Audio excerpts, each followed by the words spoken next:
हम सब ने लव स्टोरी के कई किस्से सुने और देखे होंगे, लेकिन इन दिनों फेसबुक पर वायरल हो रही प्यार की सच्ची कहानी दिल का छू लेने वाली है।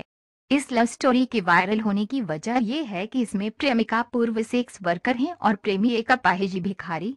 बांग्लादेश के फोटोग्राफर आकाश ने अपने फेसबुक पेज पर 14 मई को एक तस्वीर के साथ इस खास लव स्टोरी को बयां किया है। इस पोस्ट के मुताबिक बांग्लादेश की सेक्स वर्कर रजिया बेगम को भिखारी अब्बास मियां से प्यार हो जाता है। इन दोनों की पहली मुलाकात का लम्हा भी किसी फिल्मी कहानी से कम नहीं है।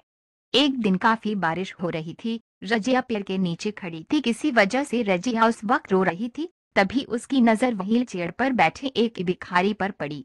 भिखारी नजदीक आया और रजिया के हाथों में 50 बांग्लादेशी मुद्रा दे दिया।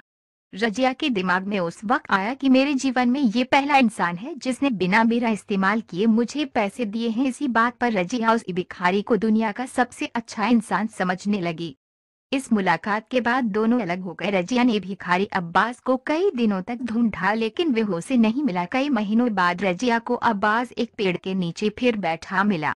दोनों ने एक दूसरे की तरफ हाथ बढ़ाया और फिर एक साथ रहने को तैयार हो गए। कुछ ही दिनों बाद दोनों ने शादी कर ली। रजिया के हवाले से आकाश ने अपने पोस्ट में लिखा है कि वह खुद को अब किसी से प्यार करने के काबिल नहीं समझती थी, लेकिन मरते दम तक भिखारी अब्बास का व्हील चेयर आगे बढ़ाना चाहती है। अब दोनों की शादी के 4 साल हो गए हैं। रजिया ने बताया कि शादी के समय अब्बास ने वादा किया था कि वह उसे कभी रोने नहीं देगा, जिसे वह आज भी निभा रहा है। कई बार घर में खाने को कुछ भी नहीं होता है, फिर भी दोनों जैसे तैसे पेट भरकर राजी खुशी जीवन बिता रहे हैं।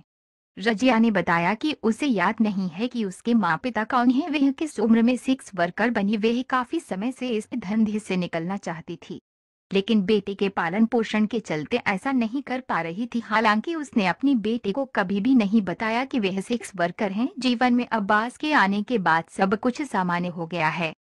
पूरा परिवार खुशी के साथ रहते हैं। दोनों ने आपस में बातचीत की तो पता चला कि अपाहिज होने के चलते उसकी पत्नी उसे छोड़कर चली गई थी।